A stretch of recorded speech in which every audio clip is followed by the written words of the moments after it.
Hey, here's part 2 of that chat with Craig Loydgren that I promised you. Enjoy.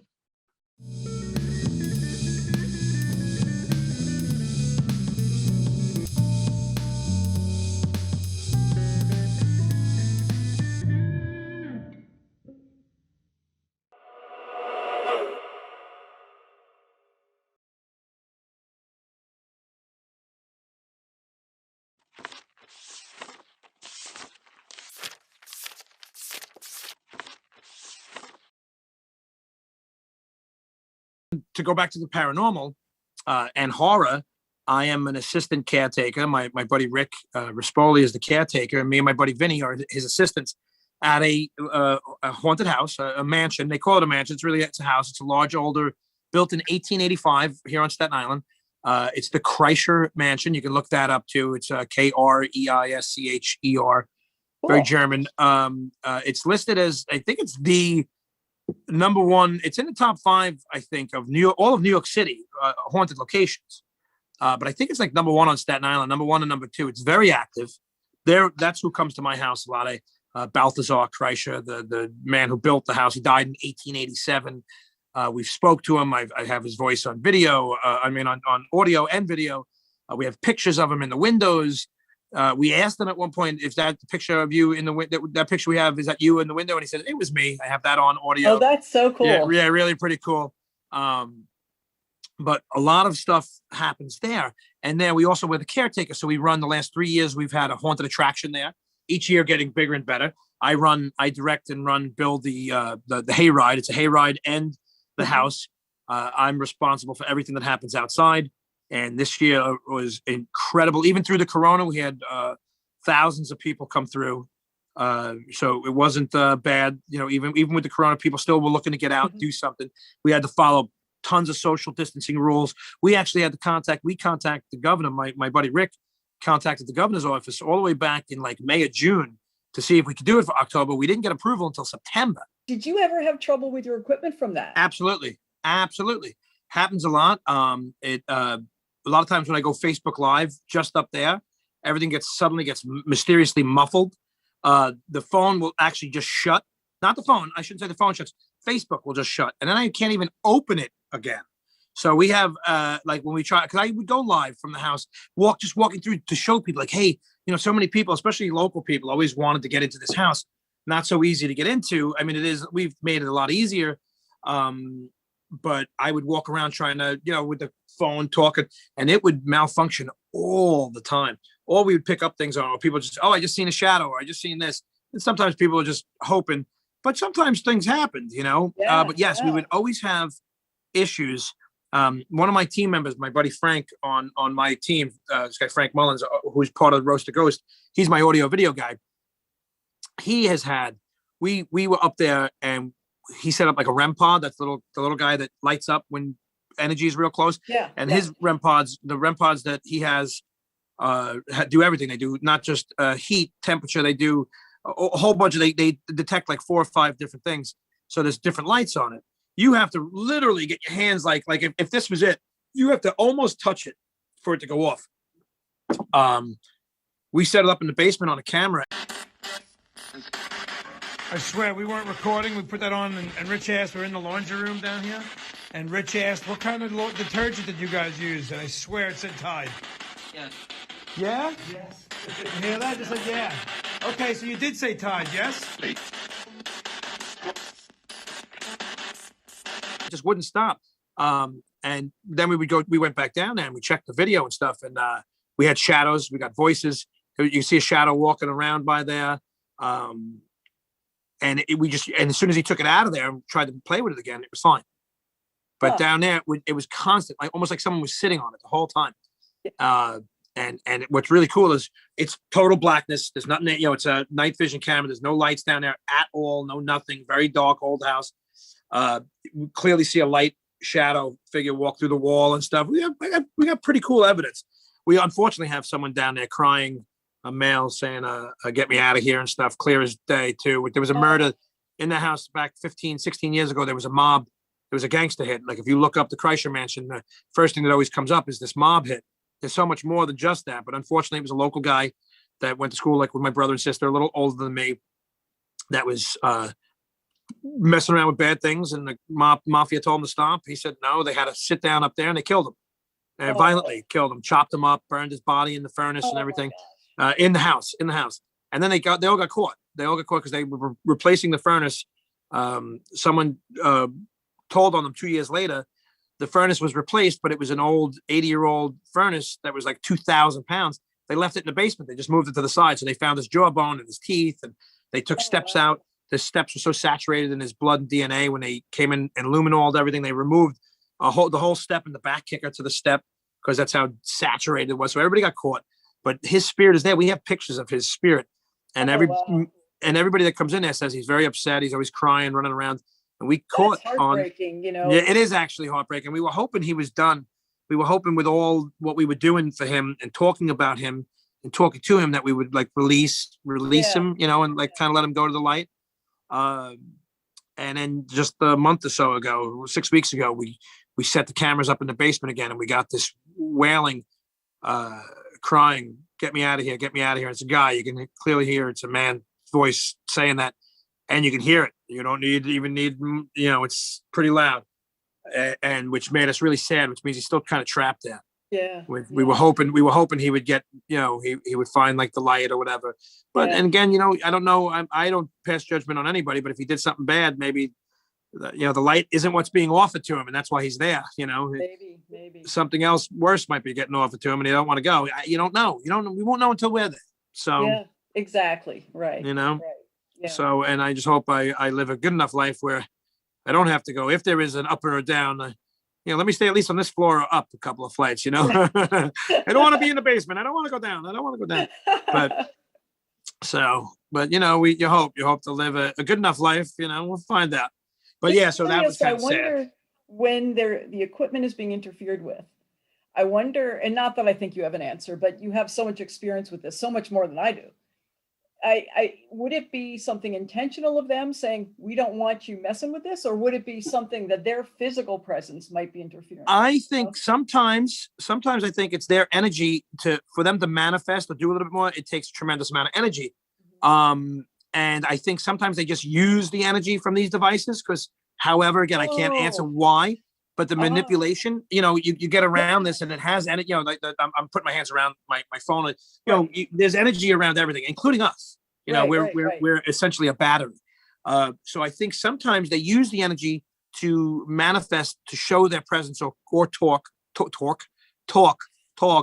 I'm from New York, so there's no, you know, talk. I didn't know there was a W in that word, but you know, to either talk, communicate, or manifest. I think they use the energy from that and from our own bodies. So sometimes that makes so much sense. And another thing, thinking about now, the first time we set up cameras down there, an X camera, you can clearly hear someone tapping, you know, and it's not like something's tapping. You can like I don't know where the mic is on here, like it was like, I don't want to end the Zoom call, but it was like that. Like you hear someone tapping it, like they were actually touching the device. And we heard it a couple of times, and then you actually even see it move a little bit. It shakes. So, you know, you get there, you know, it's just cool stuff. I think a lot of times, and then that camera died. That camera was, you know, the batteries last 8 hours. I think we got about 40 minutes out of that when it died.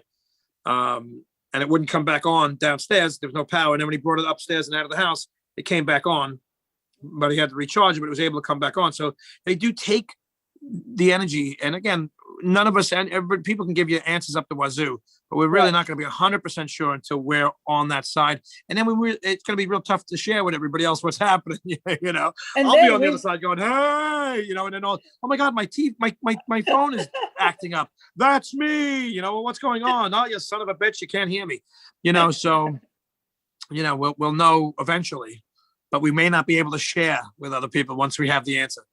Or maybe I like to think that maybe we'll be a bit wiser than we are now, at least me.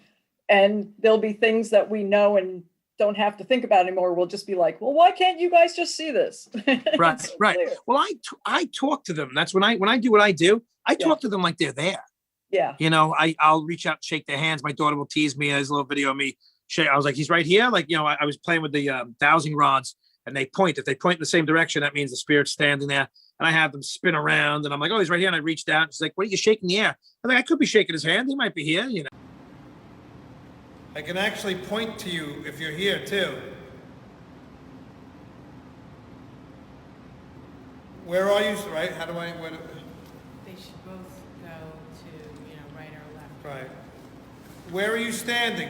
This isn't a open or close. Point these in the direction where you are.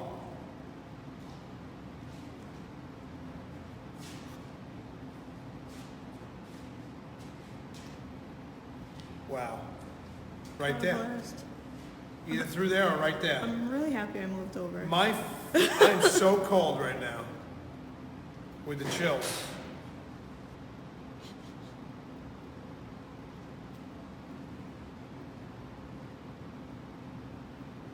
Wow. What? They're standing right here now? That's what that is, right? This, that, when it points like that, they're standing. So you're right here. Hello. My name is Craig. You're right here. Shakes the air. I'm shaking the arm. There could be a hand here. Or it could be a ball. Right, well, I didn't go down right. Look at you. Look at her. She's trying to reach. Tickle the testicles. Tickle the testicles. Woo! Right. And I've done that a few times. If they're there, I reach out. I'll reach out in the hug position. I'm like, here, come in here. Come in here. I don't know if you can feel me, but come in here. Can you feel it? Like, I do stupid things like that. And sometimes people think I'm crazy, but if you mess around with this stuff enough and you see and experience things and you feel things, you know it's there. Yeah. So I feel most skeptics, most people that are in denial, and I was at one time a skeptic. I had experiences as a child and as a teenager, and then I locked them out. And in my 20s, my family, we lived in a haunted house, and my kids were getting thrown out of bed and everything else. And I was in denial because I was in that age. I was in my mid 20s, and first of all, I had to live there, so you don't want to think about it. And then you're in that, like, I'm invincible, nothing could be happening. That's BS. It can't be happening kind of state of mind. And then as I got a little older and had another real personal experience at a hospital, I was working at a hospital, and I had a spirit walk right up on me where I could see him. I couldn't see his face, but I could see the outline. He had no face. It was just shadowy, but it was his whole body. And I could see him like walking up, and he turned. I could see his head look at me. And although he had a head in the shape, there was no eyes, there was no definition. And then he turned and took off the other way. And I mean, it happened. He was there. I'm looking for my shadow. It's right here. He was over there. I was like, oh, I see you. And that's not me. Holy shit. And I had to keep working there. That was really what turned me back to start communicating. That was 10, 12 years ago. That's really what set me on the path to start doing paranormal investigations. I was always a big fan of ghost adventures. So, some guys, some people don't like those guys, but I love those guys. The Thorn, Aaron and Zach, because they're fun. They're real. I used to watch Ghost Hunters too. Ghost Hunters as well. And I used to tease because I'm a plumber by trade originally. So were those guys. I used to make jokes about them and stuff. But they always would like triple debunk everything. I used to get mad at them. Like the spirit would ask them, like, "Are you here? Make a knock." And you'd hear, "Oh, what was that? I don't know. Is there something outside? Look, no, you just asked the spirit to do that." Like, all right, if you're here, do it one more time. Oh, what was that? I don't know. Maybe it was that. Like they're asking. The spirit's going to tell you to go after yourself if you keep asking and not, the third time, do it again. I'm like, screw you, buddy. I'm telling you, I'm giving you the old shave and a haircut. You got to send me back with the 2 bits, So You're actually, it's wonderful talking to you, because there were things that would come into my mind. I wanted to ask you, so what got you back into it? And you answered that before I got to ask it. Yeah. I had a real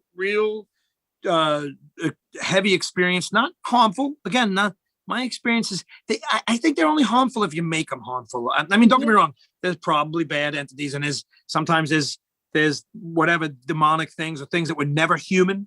You hear about that. Thank God I have yet to, knock on wood, I have yet to come across anything that bad, even though I've gone to places where they say that's there.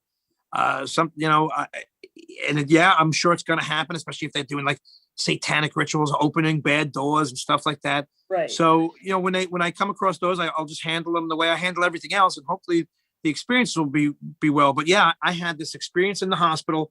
It was a mechanical room that I had to go up twice a shift to take readings on the air and the water cooler and the chiller and everything else. And again, I'm a plumber. I was a maintenance mechanic at this hospital for a while. I've quit a few good jobs to pursue my pursuit of stand-up comedy. I left that hospital job like a fool because I was going on the road with someone famous, and I thought I was going to be famous too, but it didn't happen. And then I lost another good job. But we make sacrifices to do this stuff. But I was there and I was working, and I used to, this one particular room, I worked the overnights. So I was up there overnight, and it was on the 3rd floor of the building. Actually, the floor that was on the rooftop. It's an older building. It was the hospital I worked at was built in sections over years. And that's how we used to identify them, by the year they were built. And this building was the 35. It was built in 1935. And the mechanical room where the newer buildings was inside on the top floor. This was outside on the roof. You had to leave, go on the roof and walk 20 feet to another door and go into this mechanical room, which also had the mechanics for floors below. So we had to go in there and take readings. And it was also where the cable was for the hospital. So there would be a little TV. So I'd go up there and hang out and watch TV at my downtime. Like no one's up there, had a chair, could open the back doors. It's right on the water. You could see the whole, you could see New Jersey. You could see the bay. I watched the ships come in and out. If it was a full moon, it was just gorgeous. It was nice and peaceful when I had the time to hang out up there when all my work was done. So I'd be up there every day, and I'd always see shadows.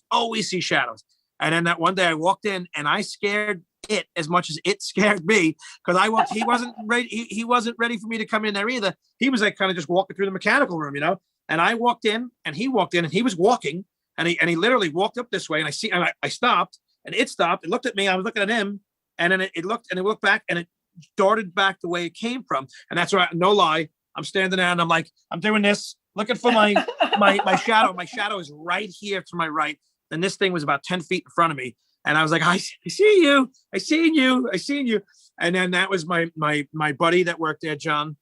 He goes, yo, man, I got an EVP recorder, and I got this cool box that, like a SB7 Spirit box. It wasn't even a 7 at the time. It was like less. And an app on my phone. And I downloaded the ghost apps on my phone. And we started going up there to communicate.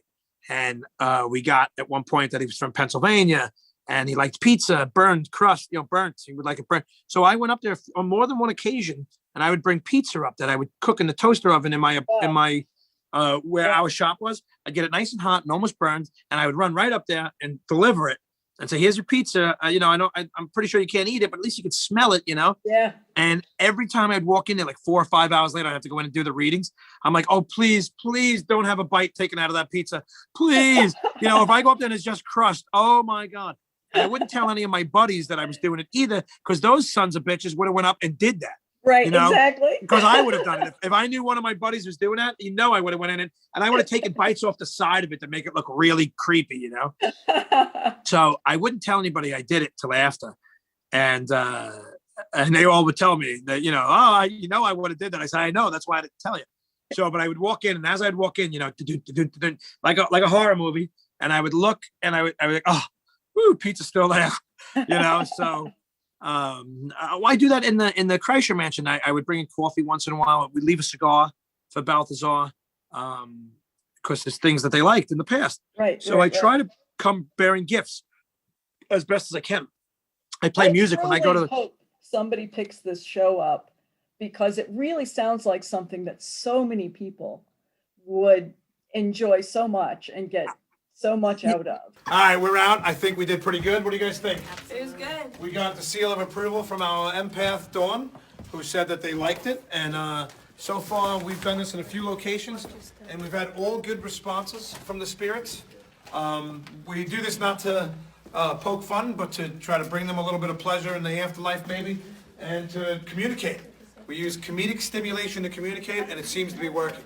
So, hey, man, RTG Absolutely. Paranormal, would Roast just the Ghost love that. Paranormal. Until next time, thanks. See ya.